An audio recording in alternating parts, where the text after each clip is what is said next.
नमस्कार दोस्तों, मैं हूं आपका दोस्त, आपका होस्ट आर के, और आप देख रहे हैं आर के ट्रेडिंग। तो दोस्तों, आपके सवाल मेरे जवाब का एक एपिसोड फिर से आपके सामने लेकर हाजिर हूं। कल 6 मई 2023 को जितने लोगों ने सवाल भेजे थे, उन सारे लोगों के सवालों का जवाब बिल्कुल हाजिर है एपिसोड 217 में, आपके सवाल मेरे जवाब का। और कोई भी पर्सनल बाइंग और सेलिंग की सलाह यहाँ पे नहीं होगी, इस बात को हमेशा याद रखिएगा। अगर आपका कोई स्टॉक रिलेटेड क्वेरी है तो उस पर आप अपने पर्सनल फाइनेंशियल एडवाइजर से सलाह मशवरा ज़रूर कर लीजिएगा। बाकी टेलीग्राम चैनल आर के ट्रेडिंग मोबाइल ऐप को आप ज्वाइन कर सकते हैं, जहाँ पे आपको लाइव मार्केट में कॉल मिलता है। तो चलिए देखते हैं एक एक करके सवालों का सिलसिला। कोशिश करूँगा अपने स्तर से आपके सारे सवालों का सही सही जवाब देने का। अगर कहीं कुछ गलती हो जाती है तो माफ़ी चाहूँगा, कमेंट करके आप मुझे बता सकते हैं, मेरी गलतियों को आप बता सकते हैं। तो चलिए सवालों का सिलसिला शुरू करते हैं और देखते हैं सबसे पहला सवाल किन का है।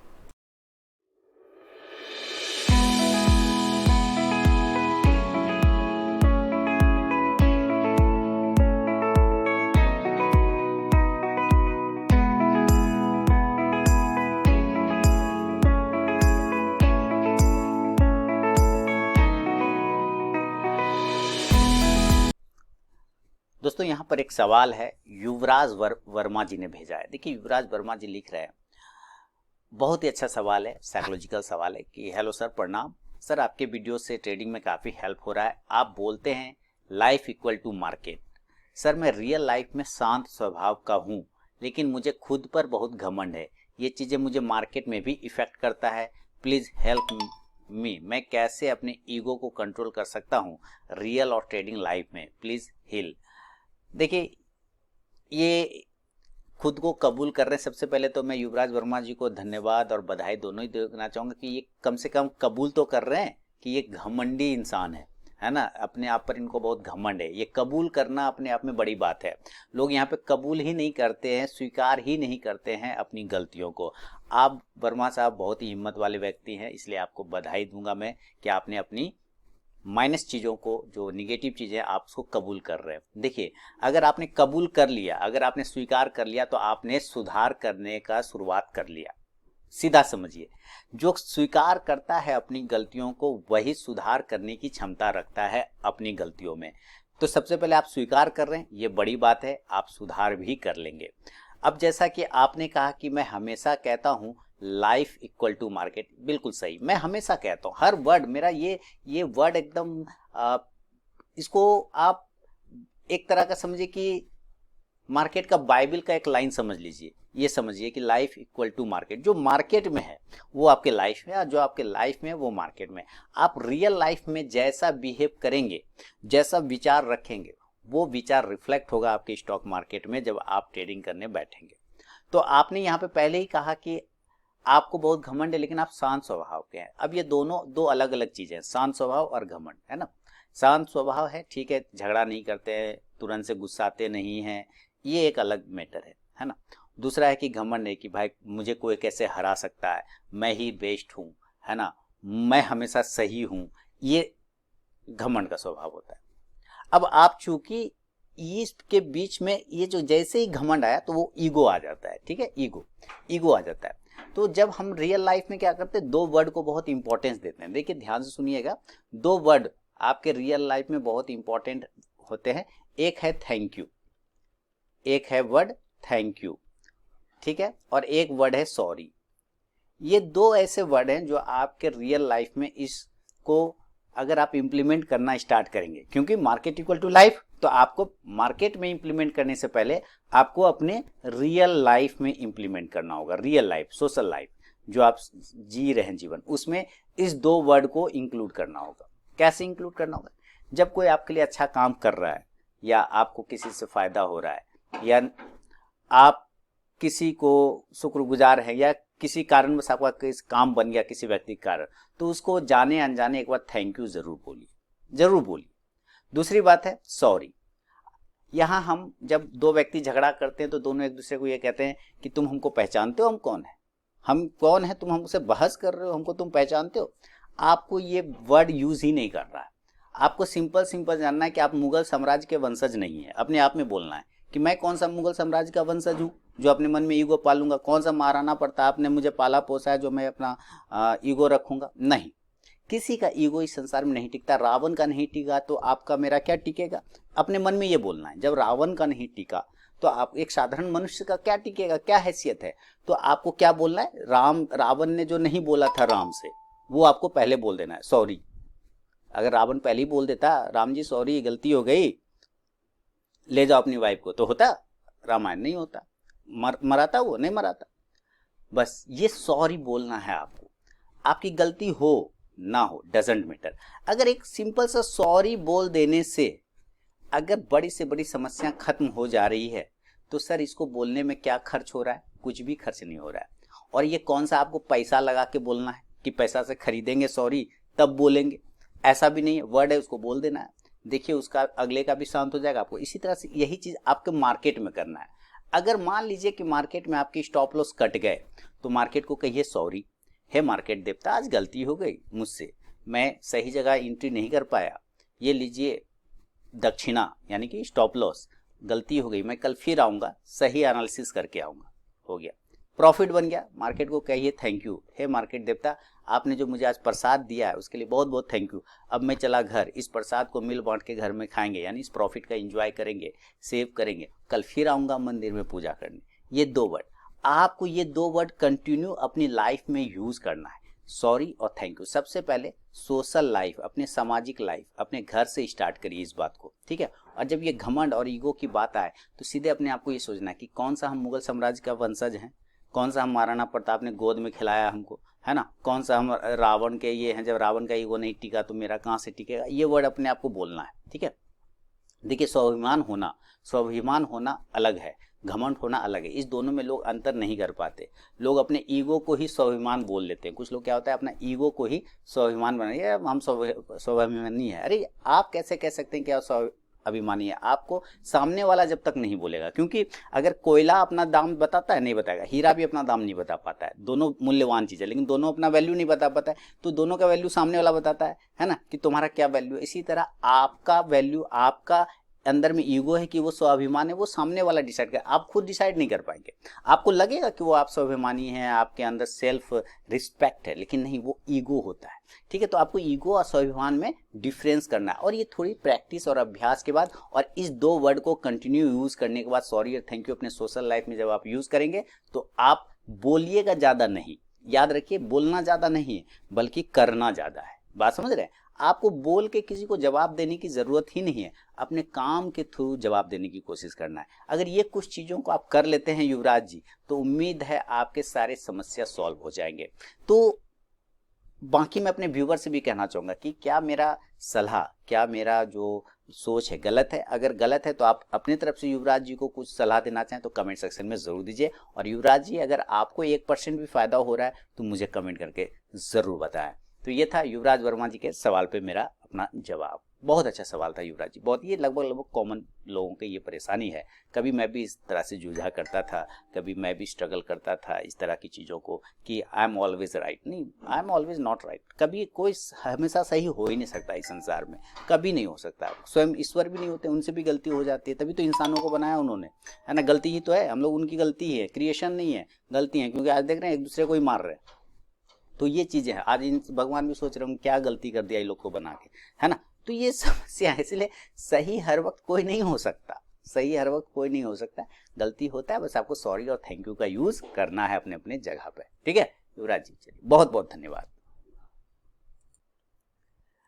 दोस्तों एक सवाल है, आशीष बारडे जी ने महाराष्ट्र पुणे से लिखा है, और इनका सवाल क्या है, ये लिख रहे हैं, आरके जी मेरा कुछ सवाल है विथ स्क्रीनशॉट जिसमें मैंने स्विंग ट्रेड एनालिसिस किया है, अगर आप वो चेक करें करके सही या गलत है एनालिसिस बता दें और गाइडेंस दें। पहला लिख रहे हैं Gravita India weekly breakout with volume है, डेली पे ये रिटेस्ट करने आ रहा है, तो अगर इंटी 530-20 पे करें, एसएल बिलो 500, टारगेट 1:3। ओके। दीपक नाइट्रेट डेली पे सप्लाई जोन से निकल गया है, ब्रेकआउट करके रिटेस्ट करने आए तो सीएमपी पे ले, एसएल बिलो 1875 रखें, टारगेट 1:3।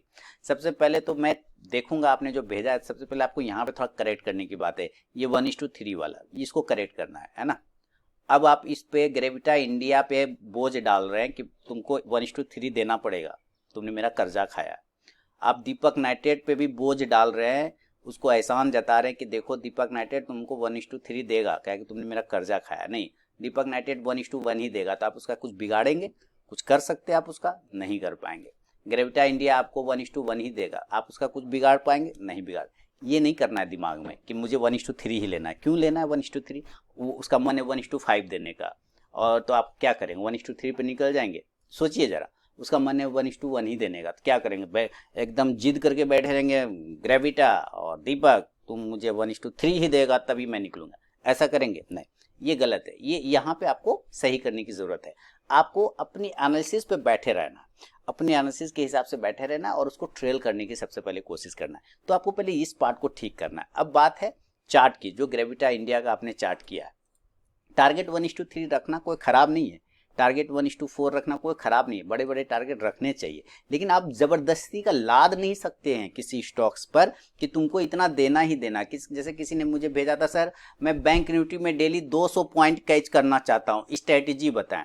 अब बताइए, बैंक निफ्टी ने उनका कर्जा खा रखा है, वो 200 पॉइंट रोज क्यों देगा बैंक निफ्टी उनको? हो सकता है बैंक निफ्टी साइडवेज में 50 पॉइंट देगा, क्या करेगा बैंक निफ्टी? तो मुझे 200 पॉइंट दो जबरदस्ती।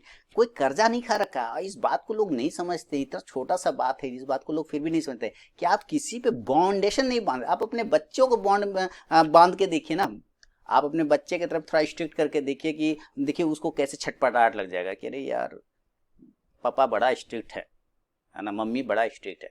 आप अपने कलीग्स को थोड़ा सा टाइट करके देखिए, अगर आप किसी सहयोगी को, तो देखिए उसको लगा ये यार हमको जबरदस्ती लाद रहा है मेरे ऊपर इतना, उसको फीलिंग आ जाएगा, है ना। जबकि वो ये है, और ये तो भाई मार्केट है, इसको तो और फीलिंग आता है, इसे तो और ईगो से भरा हुआ है। ये मार्केट जो है ना ईगो से भरा हुआ है, वो आपसे हमसे ज्यादा ईगो वाला है। वो कहेगा अच्छा तुम हमको लाद रहे हो 1:3, लो तुमको 1:1 ही दूंगा, लो अब करो, बिगाड़ो, क्या बिगाड़ोगे? कर ही नहीं सकते। तो ये चीज पार्ट को थोड़ा सा पहले आपको ठीक कर लेना, ठीक है। अब है ग्रेविटा इंडिया, तो देखते हैं इन्होंने क्या करके भेजा है आशीष जी ने ग्रेविटा इंडिया वगैरह पे। ये है दीपक नाइट्रेट का, तो ग्रेविटा इंडिया ये है, ये लिख रहे हैं 550 के आसपास में, है ना। चलते हैं इनका थोड़ा सा चार्ट देख लेते हैं, पढ़ भी लेते हैं। क्या है Gravita India? Weekly breakout with volume में डेली पे रिटेस्ट करने आ रहा है 530 20 पे करके। तो अगर इंटी 530 से 20 पे करके एसएल 500 के नीचे रखना, कर सकते हैं सर। आपने जो एनालिसिस किया उस एनालिसिस पे सबसे पहले तो आपको एक काम करना है, भरोसा। क्या करना है? बिलीव, भरोसा करना है। बिल्कुल आपका सही है, आप बिल्कुल इसके पास में भी ले सकते हैं, कहीं कोई दिक्कत नहीं। अगर ये दोबारा से अगर ये रीटेस्ट करने आता है तो ये एरिया बढ़िया है, बशर्ते इसके नीचे ये क्लोजिंग ना करे, इसके ऊपर ही ये सस्टेन करता रहे। आपने बिल्कुल एनालिसिस अच्छा किया। यहाँ से एक ट्रेंड लाइन भी है, इस ट्रेंड लाइन के नीचे ही आपका एक स्टॉप लॉस बनेगा। आप यहाँ पे भी बिल्कुल बने रहिए, बिल्कुल बहुत अच्छे तरीके से आपने एनालिसिस किया। तो आप इस ट्रेंड लाइन को मिस कर रहे हैं, ये ट्रेंड लाइन भी है जो सपोर्ट का काम आपके लिए कर सकता है। बहुत अच्छा काम किया आपने। और सबसे पहले तो आपको यही करना है, भरोसा, बिलीव अपनी चीजों पे, है ना। देखिए हम लोग भी जब तक अपनी चीज पे बिलीव नहीं करेंगे, कोई दूसरा हमारे ऊपर कैसे बिलीव करेगा? बात समझ रहे हैं? इसी तरह दीपक नाइट्रेट भी, इसमें आपने इस ट्रेंड लाइन का यूज किया है, बढ़िया काम किया, और वापस से ये इसके ऊपर सस्टेन कर रहा है। तो बिल्कुल इसमें भी आपका एनालिसिस सही है।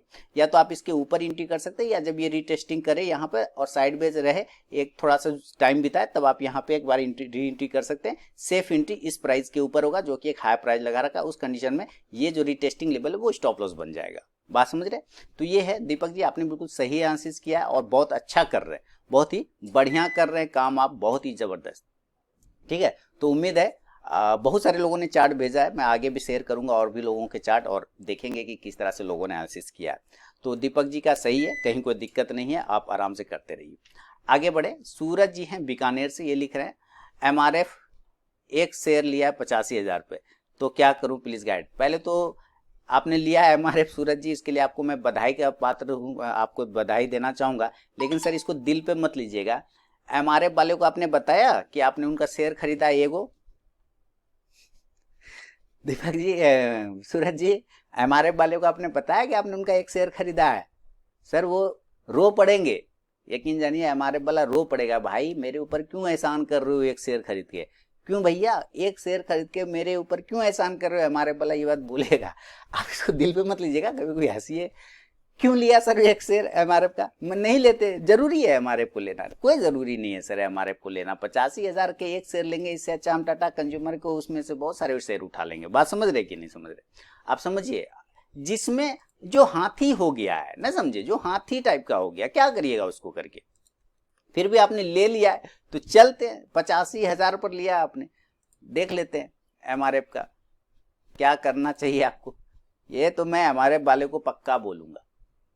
अगर नंबर मिल जाए ना उनका कि भाई देखिए इन्होंने एक शेयर लिया है आप दिल पे मत लीजिएगा, हंसिए, थोड़ा थोड़ा हंसना भी चाहिए, नहीं हंसेंगे तो कैसे करेंगे, ठीक है। अब 85,000 पे लिया और इसमें 98,000 चल रहा है, 13,000 का प्रॉफिट में। अब एक शेयर में 13,000 का प्रॉफिट है, अब क्या चाहिए सर आपको, अब तो और भी खुश हो जाना है, हंसना भी है, एंजॉय भी करना है। 13,000 का प्रॉफिट आप एक शेयर पे बना रहे, वन शेयर, वाओ, ये तो काबिले तारीफ है।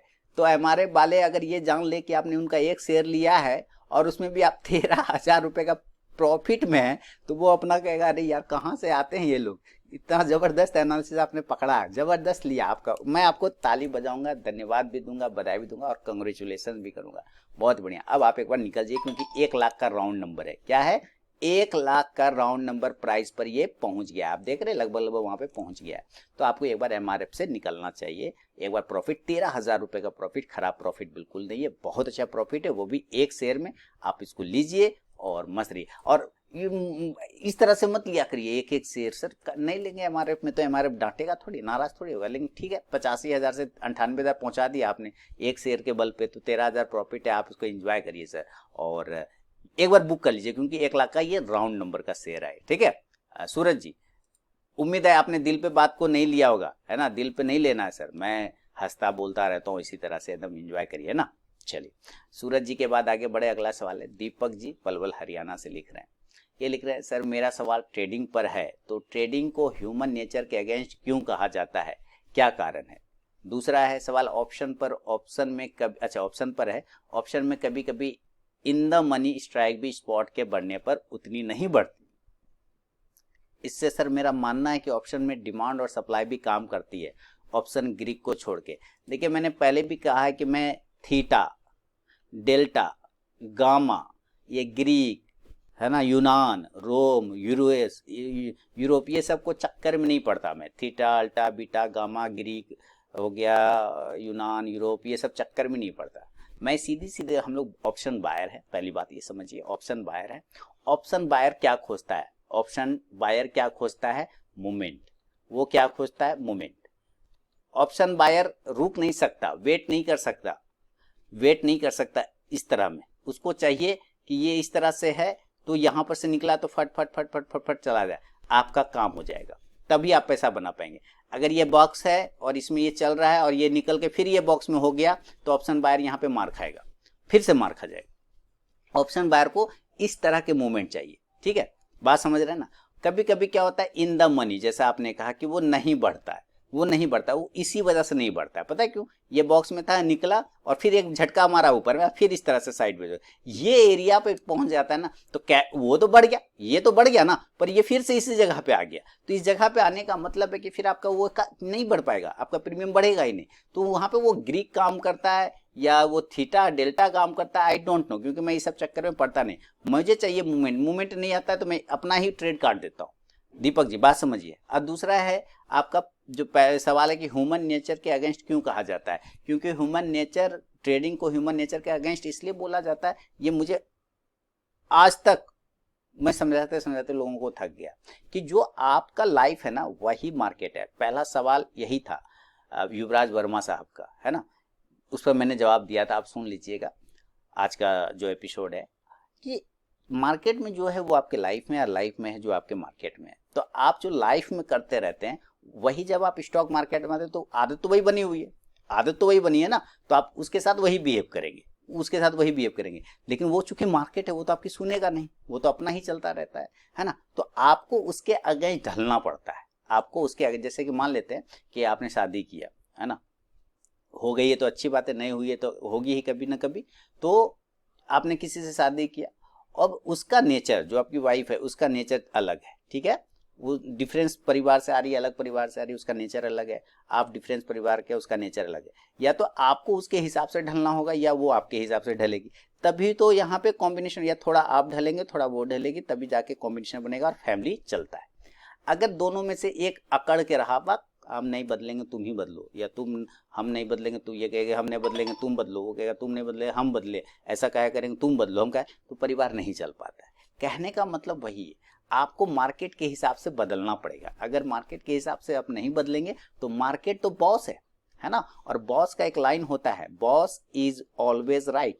मार्केट कभी गलती नहीं करता, मार्केट हमेशा सही है, बॉस हमेशा सही होता है। गलत कौन होते हैं? एम्प्लॉय, हम लोग गलती कर सकते हैं। तो चेंज हम लोग को करना है अपनी आदत को, जो हम रियल लाइफ में कर रहे हैं वो अगर हम मार्केट पे आके थोपेंगे तो सफल नहीं हो पाएंगे, सक्सेस नहीं हो पाएंगे। क्योंकि वहां अगर हमारा मुंह चुरा जाता है, अगर हम झगड़ा करते हैं रियल लाइफ में पड़ोसी से या किसी से थप्पड़ खा लेते हैं, तो यहाँ मार्केट और थप्पड़ मारेगा। बात समझ रहे हैं? वहां अगर अपनी गलती से मार खाएं तो यहाँ भी मार खाएंगे। तो वहां जो चीज कर रहे हैं वो चीज यहाँ हम नहीं ला देंगे, यहाँ करेंगे तो परेशान हो। वहां हम पड़ोसी को 2 थप्पड़ मार के आए हैं और यहाँ भी सोचेंगे मार्केट को मारेंगे, इसने मेरा लॉस करा दिया, तो मार्केट हमको और मारेगा। बात समझ रहे? यही चीज होती है। तो आपको मार्केट के हिसाब से चेंज करना रहता है। ये ह्यूमन नेचर के अगेंस्ट नहीं होता, बल्कि ह्यूमन इसके अगेंस्ट चलता है। ह्यूमन इसके अगेंस्ट चलता है, मार्केट अपने नेचर से ही चलता रहता है। वो ऊपर नीचे जाएगा, गिरेगा, उठेगा, एक रियल एक इसके तरह, ईसीजी के तरह। ईसीजी जो हार्ट बीट चलता है ऐसे ऐसे, मार्केट इसी के तरह चलता है, ठीक है। लेकिन ह्यूमन का नेचर होता है कि बस ऐसे ऐसे ऐसे ऐसे, ऐसे हवाई जहाज की तरह। ये नहीं चलेगा, ये चलेगा, ये चलेगा, ये जाएगा, फिर ऐसे आएगा, फिर ये जाएगा, फिर ऐसे आएगा, ये जाएगा, ये ऐसे। ये है मार्केट। और ह्यूमन कहता है हाँ ये वाला, ये नहीं चलेगा। बात समझ रहे? तो आपको चेंज करना पड़ता है मार्केट के हिसाब से। इसीलिए, और चूंकि हमारा दिमाग तुरंत से चेंज नहीं कर पाता, क्योंकि हमारा दिमाग खोजता है सुविधा, किधर आसान है भाई। गंदा काम करने में आसानी होता है ना, गलत काम करने में आसानी होता है, सही काम करने में अपने आप को बहुत कष्ट देना पड़ता है। तो उसी तरह से यहाँ पे हमारा दिमाग कहता है आसान क्या है? गलत चीज करना। तो गलत करो, लेकिन उसका पनिशमेंट लेने के लिए भी तैयार रहना पड़ता है, उसका भुगतना हमको पड़ता है। मेरे दिमाग को नहीं, वो शरीर पे पिटाया हमको लग जाएगा। तो आपको इस चीजों को बदलना पड़ेगा, इस आदत को बदलना पड़ेगा, तभी आप मार्केट में सफल हो सकते हैं। दीपक जी, रही बात ऑप्शन ग्रीक प्रिक, वो चक्कर में पड़ता नहीं। मैं मोमेंट को लेता हूँ, स्पॉट बढ़ जाता है, वो साइडवेज हो जाएगा तो स्पॉट कैश बढ़ जाएगा, लेकिन वो प्रीमियम नहीं बढ़ेगा। क्योंकि प्रीमियम में साइडवेज में प्रीमियम बढ़ेगा ही नहीं सर। चाहे आप इन द मनी ले और इन द मनी ले और एटीएम ले, ओटीएम ले, कुछ भी ले, नहीं बढ़ेगा, पॉसिबल ही नहीं। बुल्ढाना महाराष्ट्र से सतीश जी का अगला सवाल है। अच्छा दीपक जी, आपके सवाल का जवाब मैंने दे दिया। अब यहाँ पे बुल्ढाना महाराष्ट्र से सतीश जी लिख रहे हैं, आरबीएनएल को मैंने 103 पे 200 क्वांटिटी लिया है, प्रॉफिट बुक करना चाहिए या होल्ड करना चाहिए, और एसएल टारगेट क्या रखें। अडानी पावर को मैंने 232 पे 90 क्वांटिटी लिया है, एसएल और टारगेट क्या होगा। इंडस टावर को 157 पे 100 क्वांटिटी लिया है, एसएल और टारगेट 1 मंथ के लिए। आरबीएनएल को 103 पे लिया है 200 क्वांटिटी, अच्छी बात है सर। तो पहले बात तो 140 चला गया, आरबीएनएल 103 पे लिया और 140 चला गया। 50% का आप समझिए कि लगभग 35% का आपको प्रॉफिट हो गया, नहीं हुआ। 100 का चीज 140 हो गया तो 35 से 40% का प्रॉफिट तो हो ही रहा है। तो 35 से 40% का प्रॉफिट बहुत ही डिसेंट प्रॉफिट है। बात समझिए, चूंकि आपने 1 मंथ के लिए ही लिया है, आपने ज्यादा दिन के लिए नहीं लिया, आपने सिर्फ 1 मंथ के लिए लिया है, तो कम से कम आरबीएनएल में यहाँ पे आपको प्रॉफिट जरूर बुक करना चाहिए, जो कि भी हम लोग चार्ट पे भी चलेंगे। तो सीधे सीधे हम लोग चार्ट पे आते हैं, आरबीएनएल के चार्ट पर, आरवीएनएल है ना। ये जो आप इंडिकेटर लगा हुआ देख रहे हैं, उस दिन लास्ट फ्राइडे को मैं अपने स्टूडेंट लोगों के साथ लाइव सेशन में था, तो उन्हीं लोगों को मैं ये बता रहा था कि किसी इंडिकेटर को आप अगर यूज करना चाहते हैं तो आपको उसके अकॉर्डिंग ही डिसीजन लेना पड़ेगा। जितना बार बाय बोलेगा उतना बार बाय करना होगा, जितना बार वो सेल बोलेगा उतना सेल करना होगा। इसलिए वो इंडिकेटर अभी भी लगा हुआ है, इसलिए इसमें दिमाग नहीं लगाना है आपको फिलहाल। अब यहाँ 141 आ गया, तो मैं आपको यही कहूंगा कि एक बार जरूर आरबीएनएल को आप प्रॉफिट बुक कर लीजिए, चूंकि आपने 103 के आसपास लिया है, यहाँ पर कहीं पे लिया है, और यहाँ से 35% के आसपास का एक प्रॉफिट हो रहा है आपको, तो आपको प्रॉफिट बुक करना चाहिए, क्योंकि सिर्फ 1 मंथ के लिए ही आपने लिया है। क्लियर है? एक बार बुक जरूर कर ले, पूरी की पूरी ना बुक करें आप, 70% क्वांटिटी तो बुक कर ही सकते हैं, है ना। 70% तो क्वांटिटी आपको बुक कर ही लेना चाहिए। 200 लिया है तो 7 या 21 70% करेंगे तो 7 दूनी 14 140 क्वांटिटी बुक कर लीजिए, कहीं कोई दिक्कत वाली बात नहीं। 60 क्वांटिटी को ट्रेल कर लीजिए। अडानी पावर को 232 पे लिया है, तो चलते हैं अडानी पावर। इस पे उतना मैं पॉजिटिव नहीं, टाटा पावर पे मैं पॉजिटिव हूँ, अडानी पावर पे मैं पॉजिटिव नहीं, लेकिन चूंकि आपने लिया है तो एक बार इसके चार्ट को भी देख लेते हैं। अडानी पावर 232 पे लिया है आपने, 232 बिल्कुल 90 क्वांटिटी आपने लिया है, और ये चल रहा है 240 के आसपास में। देखिए 245 इसका एक हर्डल है, अगर वो 245 ब्रेक हो जाता है तो 250 से 255 के टारगेट बनेंगे। स्टॉप लॉस आप 230 रुपए का लगा के रखिए, यहाँ पे 230 का लगा लीजिए, और 245 का रेजिस्टेंस अगर वो ब्रेकआउट हो जाता है तो 250, 55, 60 के टारगेट आपको अडानी पावर में मिल जाएगा। अगला जो आपने शेयर ले रखा है वो है इंडस टावर को 157 पे लिया है, 100 क्वांटिटी। तो चलते हैं इंडस टावर, उतना मैं ज़्यादा ट्रैक नहीं करता इंडस टावर, एक समय था इसका चलती था, है ना, और इंफ्राटेल के नाम से जब से इंडस टावर हुआ है तब से ये डाउन हो गया। ये आ गया इंडस टावर, और आपने लिया है इंडस टावर को सतीश जी 157 पे, 157 पे। चलते हैं, 152 चल रहा है अभी फिलहाल। अब इसका जो हर्डल है वो अभी चार्ट ओपन होगा तो आपको पता चल जाएगा। देखिए 160 रुपए, 160 जो है ना इसका रेजिस्टेंस एरिया 160, ये रेजिस्टेंस एरिया है इंडस टावर का। और जो आपको स्टॉप लॉस लगाना है वो 145 के आसपास का लगा के चलना है। क्योंकि आपके बाइंग प्राइस से 5 रुपए नीचे है तो 160 का वही प्राइस आपका एक रेजिस्टेंस एरिया का काम कर रहा है यहाँ पर। अगर वो ब्रेक करेगा तो मूवमेंट आएगा, अदरवाइज नीचे 145 इसके नीचे निकलता है तो गिरावट बन सकता है। तो स्टॉप लॉस 145 रुपए का लगा के आप चल सकते हैं सतीश जी। तो ये सतीश जी बुल्ढाना मास्टर से भेजा था, आपके सवाल का जवाब दे दिया है।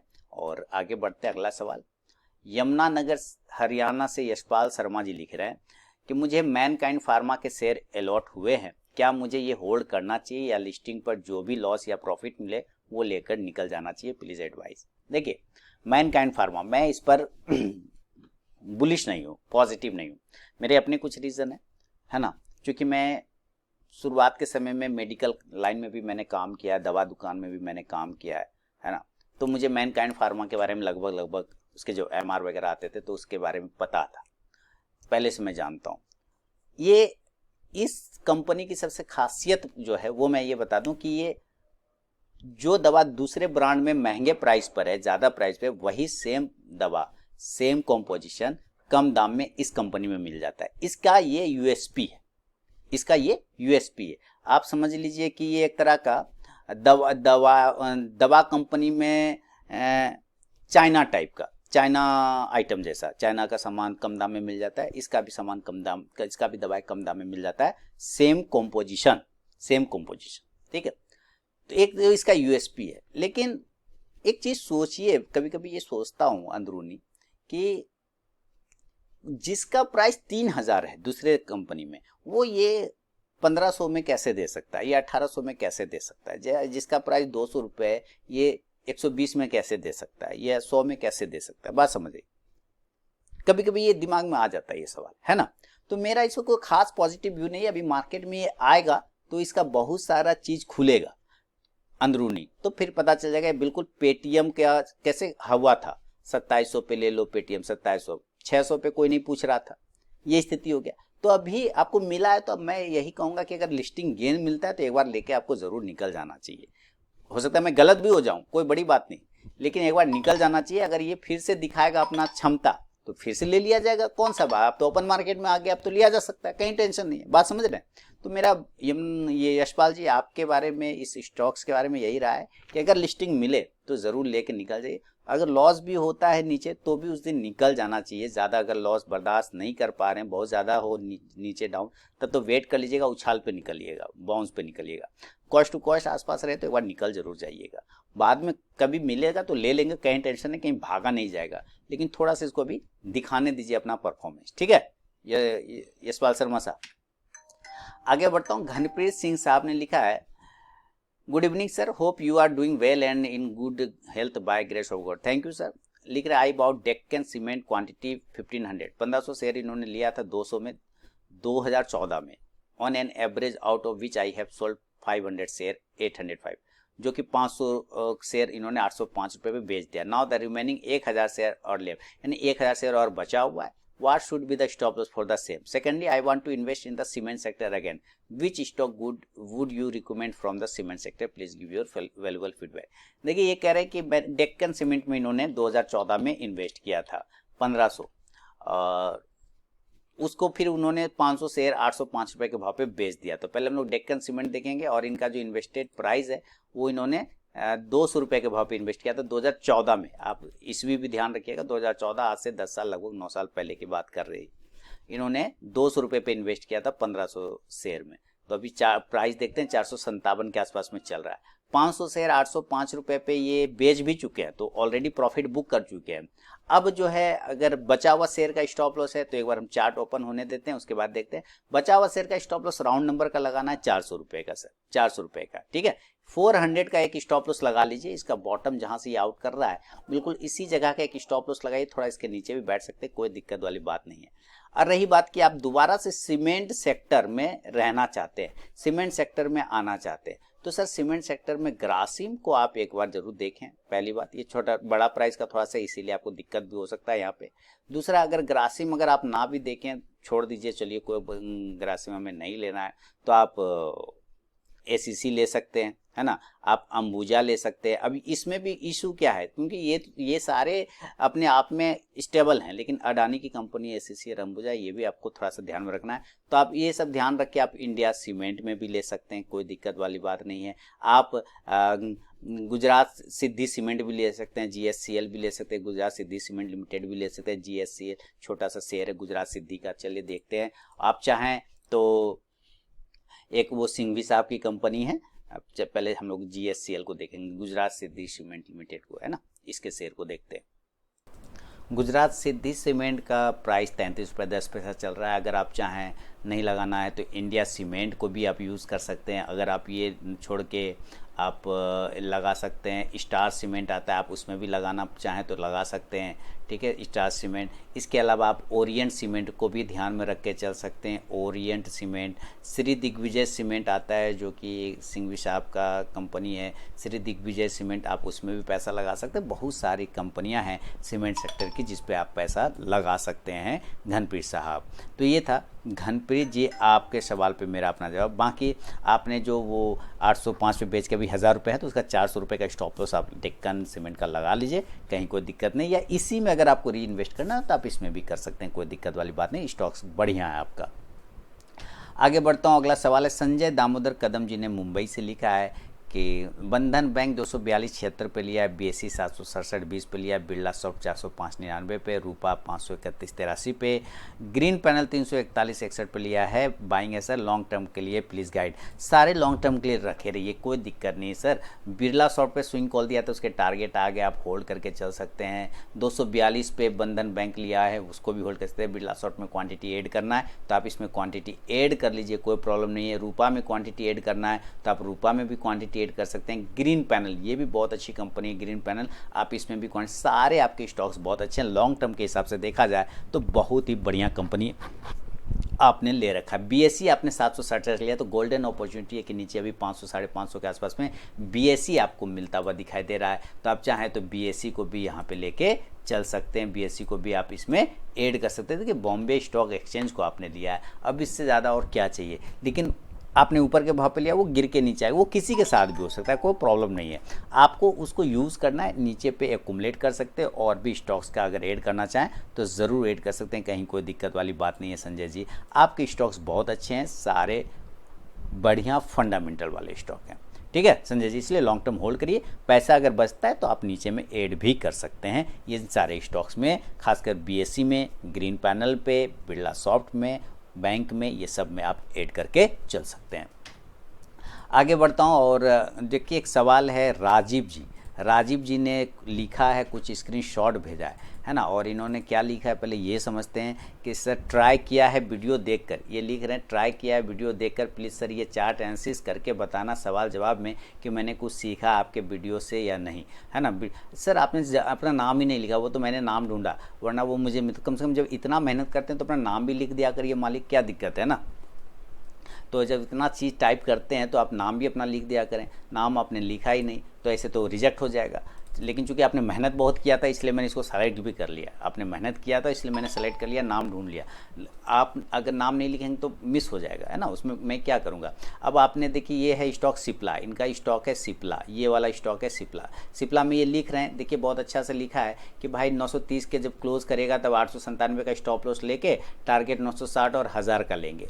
रीज़न ये लिख रहे हैं कि train line breakout, retest, cup and handle, volume बहुत अच्छा, एकदम रिटेस्ट सही में कर रहा है और राउंडिंग बॉटम भी बना रहा है, कप विथ हैंडल भी है। ये बिल्कुल आपका सही एनालिसिस है राजीव जी, बहुत अच्छा। आप फ्री के वीडियो से भी बहुत कुछ सीख रहे हैं, बहुत बढ़िया।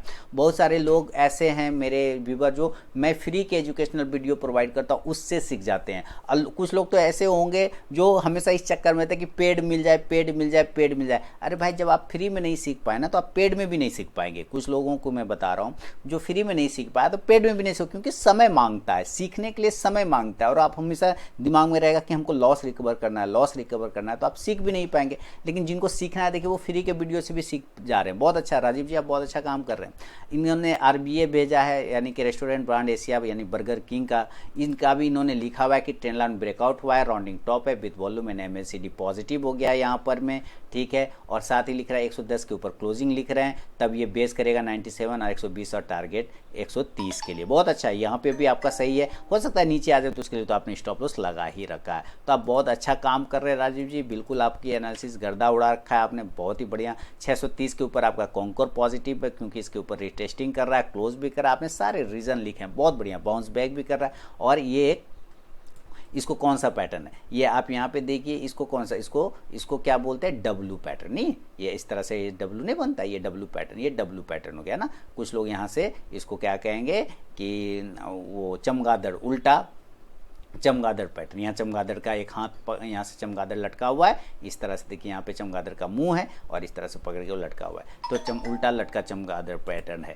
आप इसमें बिल्कुल सही है, कहीं कोई दिक्कत वाली बात नहीं। तो इस तरह से राजीव जी ने बहुत सारे स्टॉक्स के करके भेजे हैं। राजीव जी, आपके मेहनत को मैं बधाई का पात्र देना चाहूँगा, बधाई देना चाहूँगा। दूसरा, कल मैंने एक किया था कि ट्रेडिंग क्या है आपके लिए, पैशन, फैशन या पॉइजन। तो कुछ लोगों ने लिखा पैशन, कुछ लोगों ने लिखा फैशन, कुछ लोगों ने लिखा पॉइजन। 16% लिखा पॉइजन, जहर है ट्रेडिंग। कुछ लोगों ने फैशन के लिए करते हैं, मन है तो कर लिया एंटरटेनमेंट। और 79% कह रहे पैशन। भाई, लिखने से सिर्फ बोलने से नहीं होगा, करना पड़ेगा, पैशन है ना, तभी। तो ये था आपके सवाल, मेरे जवाब का लगभग सारा सवाल का जवाब मैंने दे दिया है। 217वां एपिसोड है ना। और बहुत सारे लोगों ने सवाल भेजे, बहुत अच्छे अच्छे सवाल भेजे। उम्मीद है सारे सवालों का जवाब आपको मिल गया होगा। कोई भी छूट जाता है तो मुझे कमेंट करके ज़रूर बताएं। मिलूंगा अब मैं नेक्स्ट वीडियो में, तब तक के लिए बहुत बहुत धन्यवाद।